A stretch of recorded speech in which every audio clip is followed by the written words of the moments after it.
SuperTalk.com. Today we're highlighting a Northeast Mississippi-based coffee company. They are going strong and helping to support mission work around the world. And joining us today is Chris Payne with My Brother's Cup Coffee Company. Hey, Chris. Hey, Rebecca, how are you doing today? I'm not going to complain. I'm drinking my coffee, although it's not my brother's cup coffee, so I'm sorry for that. But I do love my coffee, so I'm excited about this story. Yes, that's fine. Well, I've got my brother's cup coffee today, and I just want to say, Rebecca, thank you for having me today. I'm honored to be on the show, and just thank you for giving us this chance to share what God's been doing and what the good news is about my brother's cup coffee. So let's start from the beginning because I was reading through, learning a little bit, and maybe you're not the one who first thought up or dreamt up the work of my brother's coffee, but you picked it up and ran with it. So let's talk about Mr. Pittman. How did this company come to fruition? Well, Mike Pittman, I really need his wife here to tell the full extent and detail and the emotion behind it. But exactly, he worked at a company warehouser for, I don't know, 20 plus years. And then the Lord just laid it on his heart to do missions. And so he would do full-time missions over in China. Well, during this time, he was actually fixing to transition out of the job and have to do something else. But he didn't want to stop doing it. He wanted to continue to do missions, but he knew that his job was going to hinder him on that with time and being able to leave and things like that. And so one day he was over there and he was talking to a guy he was with about his issue there. He said, well, hey, listen, they have a great resource of coffee beans here. He said, you should think about trying to start roasting coffee and selling it for the mission. And then Mike looked at him and told him, he said, I forgot the guy's name, maybe Dan or something. He looked at him and he said, Dan, he said, I don't even drink coffee. I know nothing about coffee. He said, well, great. Then God will get the glory. And so at that point in time, Mike just made the decision to step out full-time of faith, leave the company he was with, and just full-time mission. And so he started 12 years ago in his kitchen roasting coffee on a stove. And from then, over 12 years, it's grown into the what it is now. We sell it all over the U.S., several different stores, on internet, and just all over the place. It's really crazy, Chris, how many stories here on Good Things just started with, I don't know how, but I'm just going to step out in faith and then just sort of watch it grow, taking it one sort of step at a time. And it's incredible just to see what a little bit of courage and a whole lot of prayer can get people to the next level or to the next step, or watch something slowly just manifest in the way it was supposed to. So you were supposed to be part of the story, even if you didn't start the company. You were obviously, put in the path of sort of taking it onto its next phase. So when did you enter it, Chris? Well, Rebecca, I'm glad that you asked that. Kind of to tell you that part of the story, I need to back up a little bit. And so, honestly, I'll say it like this, man, God is in the details. And what's so beautiful about that is, before you even knew that he was working things out, he was already working things out. I sit back and ask myself, man, who am I that you are mindful of me, Lord? And so I dealt with addiction for 16 years. I started out at the age of 11. I ended up going down a dark path. I didn't grow up in church or anything. And so I went to 7 different rehabs, in and out of jail, and that whole lifestyle of the streets and just drugs and alcohol. Well, in 2013, I went to a faith-based place in Alabama called the Russellville Dream Center. And it was there I surrendered my life to the Lord in ministry. And I stayed there 5.5 years. And then in 2018, I moved back to Tupelo. And I met my wife at Anchor Church in Tupelo.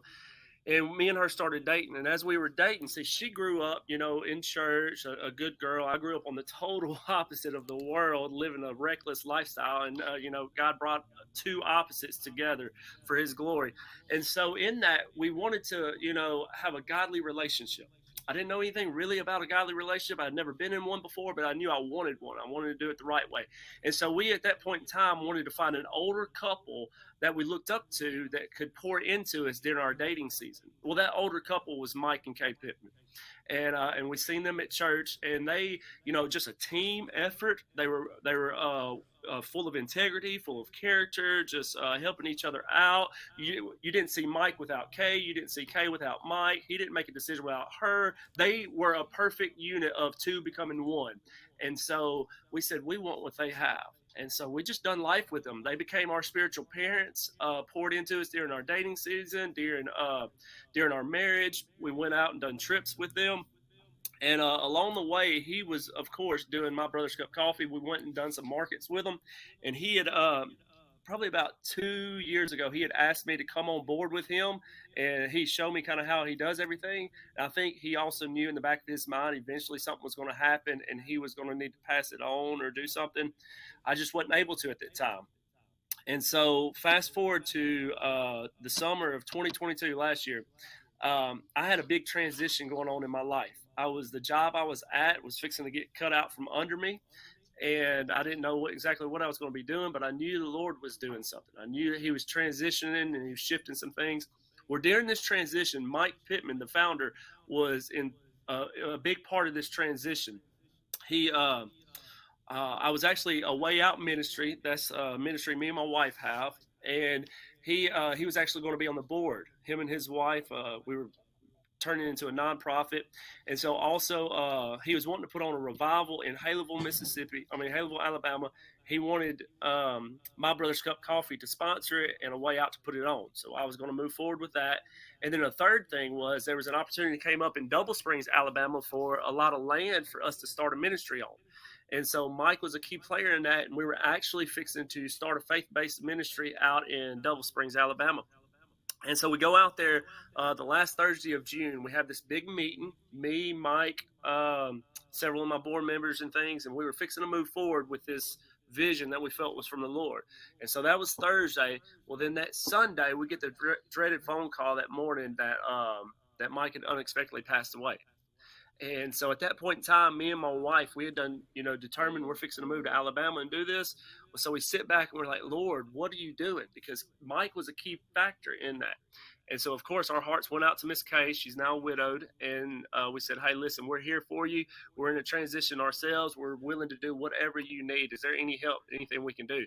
She said, well, I don't want My Brother's Cup Coffee to fall to the wayside. Will you mind coming in and kind of help take it over and heading it up? I said, I'd be honored to. And so as of the middle of July, I've stepped in. It was me and my wife. She's at home a lot with the baby. And since then, in December, Mike's grandson, Evan Atkins, had actually came on with me. And so it's me and him that's running it. And we're expecting to continue to grow it and to take it to that next level. It's like Mike took it where he could in the 12 years through blood, sweat, and tears that he put into it. And it was time for him to go home. And now the Lord's allowed us to get it and take it to that next season.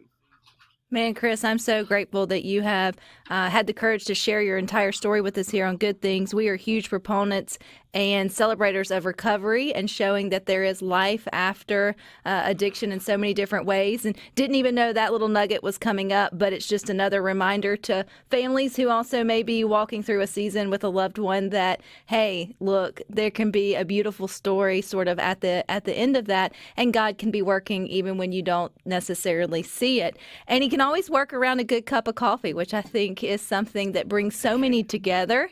And it should be for a good cause. I know you guys have still connected missions to the work of My Brother's Cup Coffee.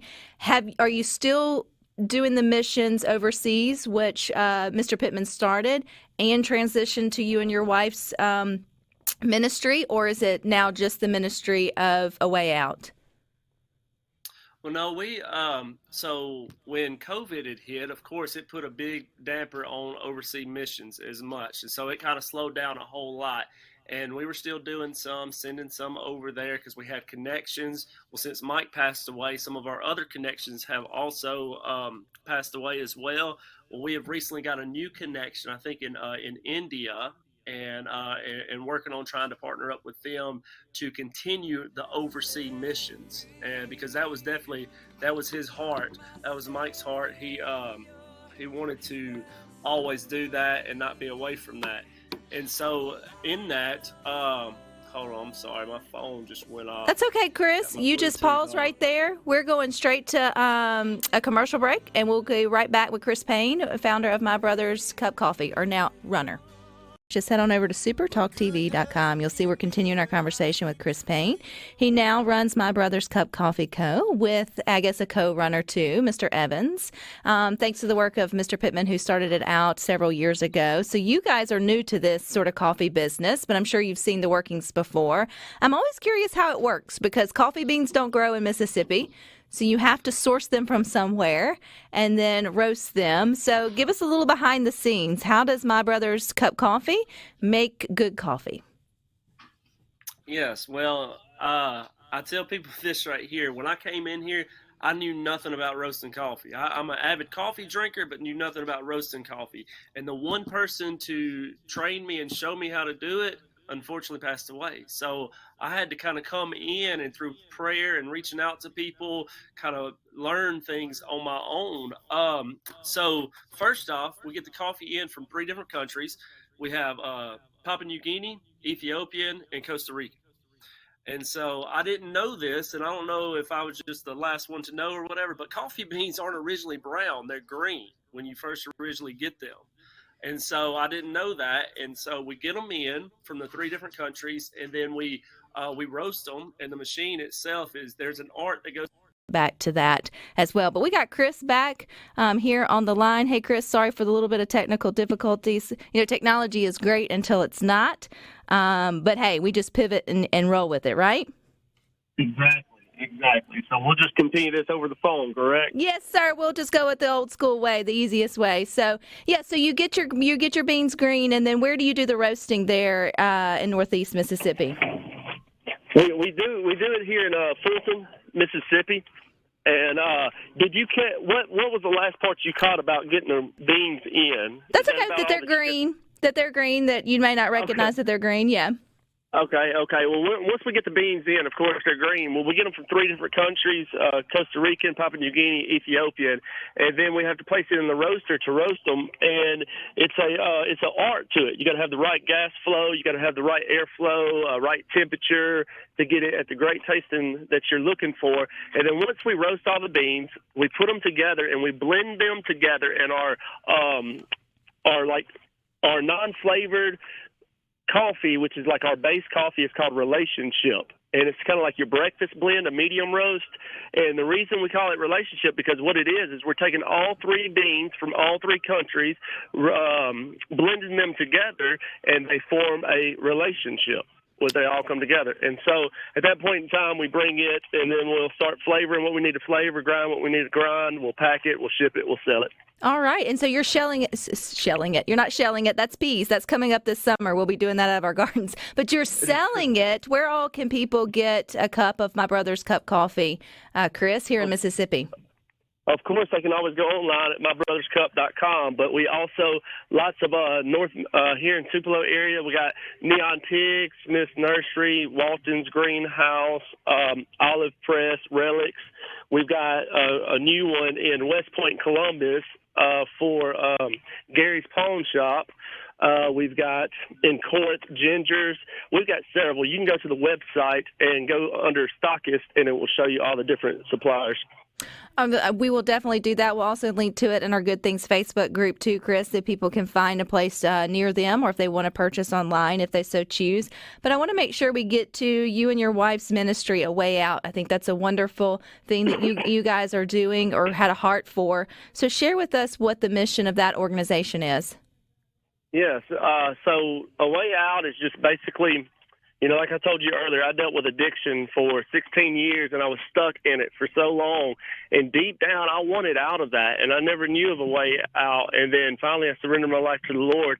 And so our hope is just to go and let others know that there's a way out. How we do that is we see ourselves as a hub. Of course, we're not the answer, but a lot of people across the nation is struggling, and they don't know where to turn. They don't know what to do. Well, we have a back pocket full of resources and connections, and so a lot of times what happens is individuals will reach out to us, whether I go and sit down and talk with somebody personally, I go to the jails, go to rehabs, go to schools, and and then individuals that are struggling, it's not a lot of times not that they don't want help.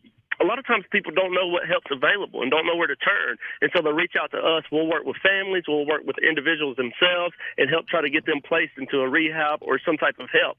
But it's not just with addiction, but just any life-controlling issues we find people struggling with. We like just to do life with people to help them know that they can overcome whatever this life throws at them through the power of Jesus Christ. So, Chris, how do we find that organization? I'm sure you've got Facebook, website is a way out, the way to go. Yes, you can. We don't have a website right now, but I do most of my stuff on Facebook, so they can look up Chris Payne on Facebook or A Way Out Ministries, and it's got my email information. It's got all our phone numbers and all that stuff that they can reach out to us. I also saw in y'all's, going back to My Brother's Cup Coffee, you have these really cute burlap sacks. Is that the sacks that the coffee or the coffee beans come in that y'all repurpose for neat little items to sell? Yes, we do. We've got those come in, and so we have those for sale with just a couple of dollars. And it's not something that we try to push to try to sell. It's just we had a bunch extra here, and a lot of people for decorations or for games or even just for storage, they come in real handy. And if you try to buy them off of Amazon or anything, you're going to spend a lot of money just to try to get one. So for $3, you can have one. We've got them, or just a couple dollars. Well, I love that. I love all the different ways y'all are trying to utilize your businesses for missions and to sort of give back. I love your whole story. So going back to My Brother's Cup Coffee, though, you mentioned the one blend that you have. Do you have other blends, or do you have the one flavor? No, we actually have probably about 14 or 15 different blends. And so we've got 4 that's non-flavored. We have 2 that's medium roast, and then 2 that are dark roast. And then you have we got our flavored kind. We have our top seller is Roxanne. It's a butterscotch with caramel undertone.